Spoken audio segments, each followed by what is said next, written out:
Hey everybody, it's Mike, and I'm back. Hopefully you just checked out the stick selection video lesson, and now I want to do a matched grip hand technique video.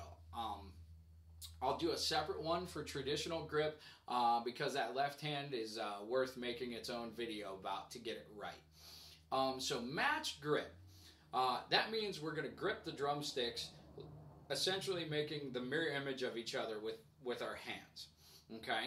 And over bunches and bunches of students, I can tell you that a student will do every variation of the correct grip except the correct grip you would like them to do. And if there's any private lesson instructors watching out there, you probably can confirm, and you've had those lessons where you went, how in the world did you come up with that? But here is my explanation of matched grip playing, which is a bulk of what I use anymore. I grew up playing traditional grip, but now that I play in a different capacity, I use more matched grip than traditional. So let's jump into it. Okay, so the word matched grip tells us that both of our hands are supposed to look the same. And because it's a right and a left hand, obviously we're talking about the mirror image of each other.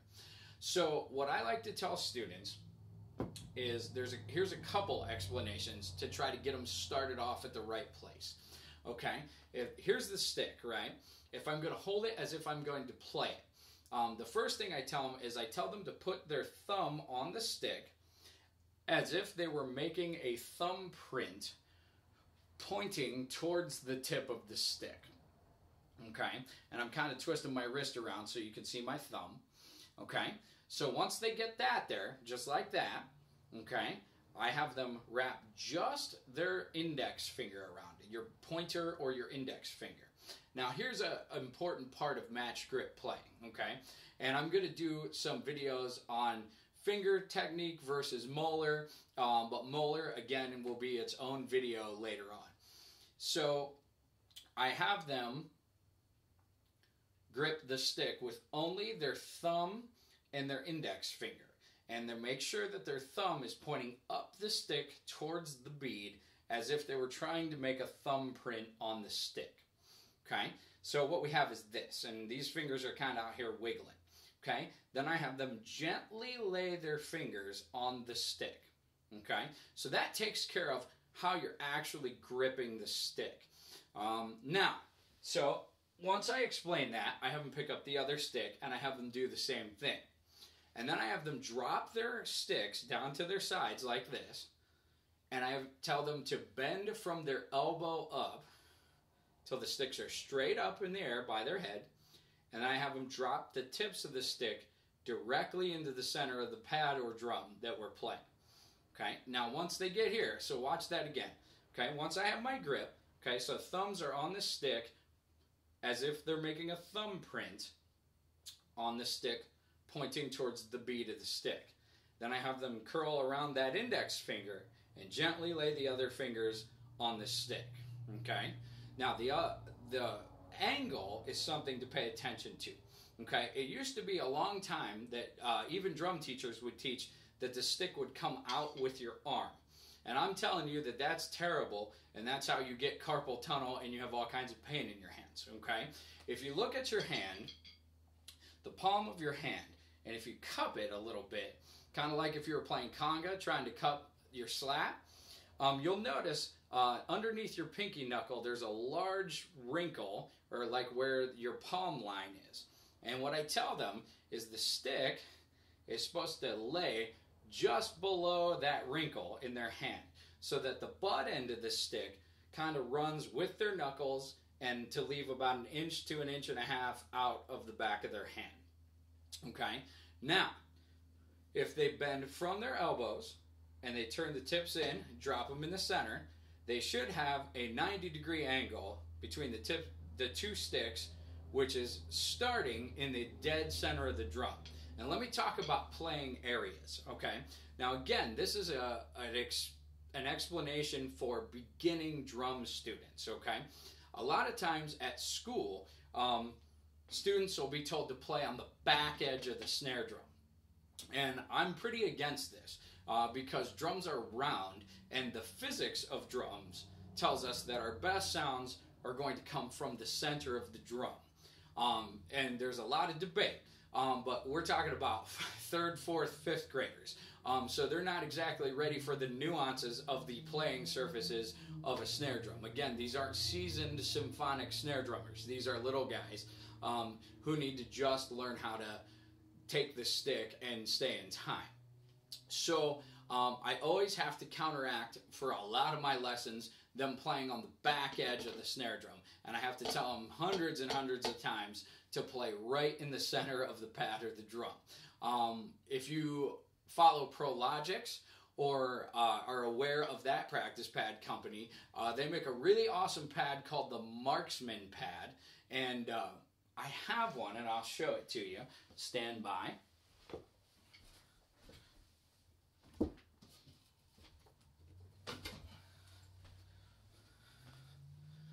So this is the Prologix Marksman pad, and what it does is it's got one playing surface out here and about a 4-inch dot in it. It's a double-sided pad, so this side is kind of the squishier side with the blue and the red. And then you flip it over, and there's a black and a green side. So if you got like marching band students, this is more the consistency of, say, a free-floating snare drum. But I love this pad because it has this 4-inch dot in it. And I can lay this on the drum or on the stand when I'm teaching, particularly when my students want to play clear up at the top of the drum, and I tell them to stay in this spot. And the nice thing about having multiple playing surfaces for this purpose is that if they hit outside of the little circle, it's no big deal because there's a second playing surface on both sides. So I'll let you check that out. But realistically, this is a great pad for a drum teacher to have, and I don't know how, well, I do know how we survived before, because I used to Sharpie a circle in the center of all my practice pads that I used to teach, just to get kids to stay in the middle of the drum. I know there's some debate about where the right place to play on the snare drum is, but again, we're talking about beginning students. And if you notice, we've all bought drum heads with power dots or CS black dots, or reverse dots, or any of those kind of things. And that dot is in the dead center of the head. It's not on the back edge. So that not only is the drum designed to play in the center, but the heads you put on the drum are designed to play in the center. So back to the hand technique. So once I have this grip, okay, I'll kind of go through some common mistakes, okay? The first is turning your thumb up. Okay, a lot of kids want to turn their thumb up so that their thumbnail is facing the ceiling. And here's why that's bad. Okay, and here's why you can get a lot of wrist and hand pain when you do that. If I have my thumb at the top like this, I can only bend with the stick so far this way and so far this way, back towards me, like I would when I'm hitting the drum. But if I have my hand flat, meaning the back of my hand is facing towards the ceiling, I now have the full range of motion of this wrist joint. So what I can do is, if I have it flat, I can bend it 90 degrees down, or 180 or 90 degrees up, depending on how you want to think about it. But I have all this motion, okay? And when I'm playing, again, when we're talking about beginners, we obviously don't want them using their arm or their elbow to play a practice pad or a snare drum. So all that movement comes from the wrist forward. And by using this thumbnail in towards my belly kind of grip, we call it, lots of people call it the German grip. I describe this to students as making sure their thumbnail is facing their belly. So when they're playing the drum and they need range of motion, they can get vertical stick heights if you want them to. This is a good thing for your marching, like your battery drummers, you know, your snare drummers in the, like in a battery of a drum corps. But you can get vertical stick heights with both hands and never have to move anything behind your wrist, which typically generates enough velocity and enough volume for your fortes and your fortissimos and all those kind of things. So really saving yourself from getting some hand pain by taking your thumbs that may be turned up and turning them in towards your belly and making sure you have, a lot of people say you have flat hands. And what they mean by that is the back of your hand is flat when the sticks are at the rest position. Obviously, they don't remain flat when you lift the stick up to play or let it rebound. But that's a huge point. The other thing I see a lot of students do, okay, is when we play match grip, we use these muscles that we don't use for anything else. And that is this kind of webbing in between your thumb and your index finger in this way, okay? And most people aren't used to tightening that up for a long period of time. And there's a super simple, almost free, but very cheap way to get your students to not have this gaping hole in the top of their hand because their hands are fatigued or they just are being lazy and letting their thumb slide off the stick. And that is what I call my 50-cent piece method. You know, a $50, a U.S. piece of currency. I carry these in my pocket to every lesson. And when I have the students that have that hole in the top of their hand where light can show through, what I do is I have them grip the stick and then I slide this 50-cent piece in like that. And I'll let you see that. And then I do it with the other hand, so that I make them now play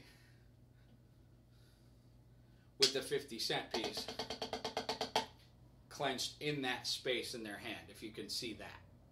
So I'll let you take a look at it. That's what it looks like.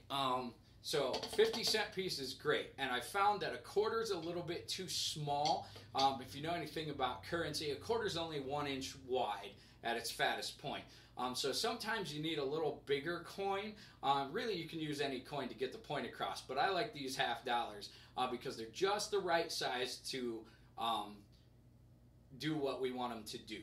So when they're gripping the stick and you start seeing that thing happen, if you see that and you want them to do that, take a coin, put that right there like that, if you can see that, in both hands, and have them play whatever that they are working on with these 50-cent pieces in that crease in their hand. And that'll take care of a lot of technique problems, because what I notice is when students are having a hard time playing a given piece or a solo or an exercise, about 8 out of 10 times it's because they have something funny going on in their grip. And that could be, you know, just their interpretation of you explaining it very thoroughly and they kind of twisted it up, or they're just kind of getting tired or whatever, and their technique, their grip suffers. So hand technique is super important. And really, it takes a lot of practice and a lot of time with the metronome and a lot of time on the practice pad, but you can get plenty of notes. Doubles, singles, paradiddle, any variation of the stroke combinations you want out of that grip. And I noticed that when I'm playing drum set behind like a louder amplified band, on my snare drum hand, which is my right hand, most people's left, because I'm a lefty, that I get more power and a little more volume out of that as opposed to doing it traditional grip. But again, I'm going to do a whole separate video on traditional grip, specifically on the left hand. So things to remember about match grip, okay? The thumb needs to point up towards the bead of the stick all the time. What I see is kids get lazy and they let this slide off to the side or kind of cross the stick. But what you want the thumb to do is run right with the stick, pointing towards the tip of the stick, okay? The thumbs up thing, you just got to keep an eye out for. Now, your coin can also be useful for students who want to turn their thumbs up a lot. Because if I grab my coin and I have them put their stick at the rest position, I put this coin on the back of their hands, and I tell them to play very softly and not knock the coin off the back of their hand. It's also a really good instructional technique when you're trying to teach dynamics, really quiet piano, pianissimo kind of passages and solos and stuff, or you just want them to stop wailing on your pad during the lesson, because we all know that little kids like to hit stuff really hard, and we don't want them to do that because we want musicians, not just guys who hit things with sticks. So 50-cent piece is a hugely useful teaching tool, and realistically, the next time you're in the bank, you go and you hand them $1, you ask them if they have two 50-cent pieces, and you can keep them forever and use them to teach lessons. Okay, so those are kind of your my most common things that I see during teaching lessons, and realistically, I see a lot of that stuff in other players when I'm out, you know, guys who are opening for us or guys I may be opening for or whatever, and I see them doing a lot more work and exerting a lot more energy to get their notes out, and I always would think, I just need like a couple hours with this guy and I can, you know, make him not work so hard and get the same result. Okay, so once I have the thumbs pointing towards their rib cage or their belly, and the grip is right, and there's no light in between there, and the angle from their arm to their stick is correct, and they're playing in the center, and everything is good, we talk about hitting the actual pad or drum. Okay, and something that's got lost, kind of, and there are teachers out there that do that, still do this, is the free stroke. And I didn't know about this at first either, but it's until I saw Dom Famularo talk about it. And I don't know if you know Dom, but you should check out his videos because he has a lot of good stuff to say. But there's a thing called the free stroke. And what I will say is that the stick will start up here. I would say 10, 12 inches off the playing surface. Okay? And you're going to throw the stick down and let it rebound back to the height that it started. So the stick is completely free to go down, hit the drum, and bounce back up with both hands. And that's how I teach my kids to hit the drum. Because what naturally they're going to want to do is they're going to want to push the stick down and keep it down, which will give them some kind of a dead stroke or a goofy buzz or something.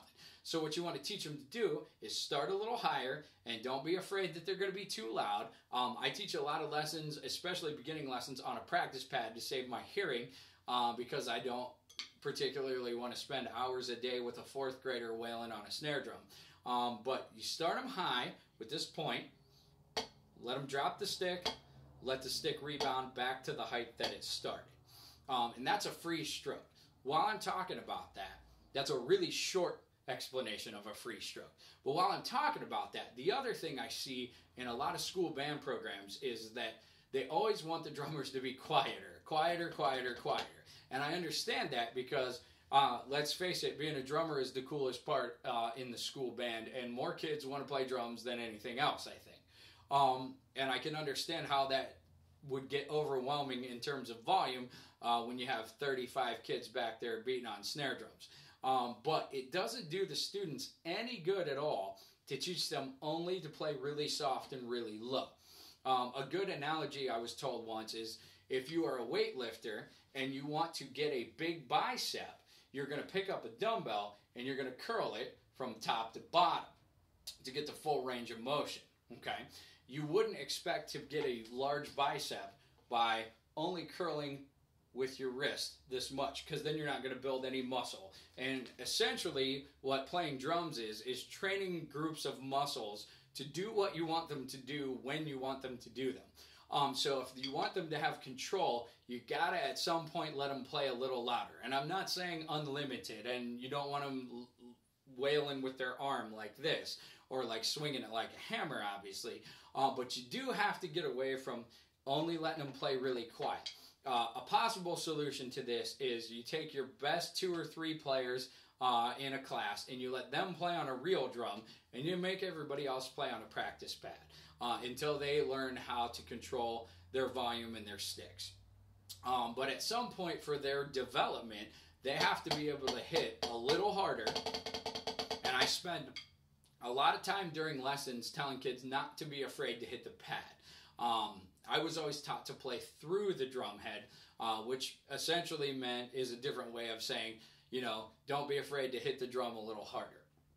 And that builds stamina, it builds speed, and it builds the opposite end of the dynamic spectrum. Meaning, if they always play piano, it can be hard for them to play forte or fortissimo when you want them to. So it's always a better option to let them play on a practice pad and let them swing at the pad a little harder so that they can develop the correct muscle groups in order to play drums effectively. So that's about all I can think of to talk about match grip. And this is just my interpretation and my explanation of match grip and how I would explain it to a student. Now, I will say that any private lesson teacher will tell you that you have to have about 70 ways to explain the exact same thing, because each student is different and each student understands the same thing in a different way. So you got to have, 10, 15, 20 different ways to explain how to grip the stick and how to hit the pad or the drum and all those things in order to be an effective teacher. Because what works for one kid may not work for the next kid, or they may not comprehend it in the same way. And they all learn at different rates and in different ways, so you got to kind of be prepared as a teacher to explain the same thing in a bunch of different ways. This is just the one I use the most commonly, and again, I've been getting some questions from adult players who come to my gigs and see me play, and they ask me how I'm doing certain things, or how I play so much and don't have pain in my hands, or all of those kind of drummer related questions, but it all goes back to that very basic: is my grip right, and is my technique on how I hit the drum in a manner that I'm not going to get pain in my hands, or that I can play everything. Because, it's been said before, you can grip the stick any way you want as long as you can play the things you want to play. So in that regard, there isn't a right or wrong. But for a beginning student, I like to stick with textbook match grip, German grip playing, because that's where everybody has to start. It's just the most common, most standardized way for a student who just picked up a pair of drumsticks for the first time to learn, and it's the best way and the easiest way for them not to develop bad habits along the way.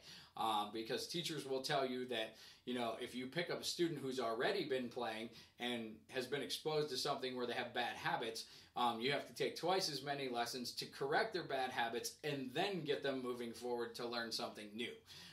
So that's a thing that you can think about, and hopefully you can take some of my explanations or analogies back to your students, or maybe you could just show them this video. Either way, but I hope you enjoyed it. I hope that you understand what I was trying to get across. And if you have any questions, please post them under the video, and I'll try to answer them when I get a chance to. But that is about the sum up of match grip, German grip hand technique. Thanks for watching. I'll see you soon.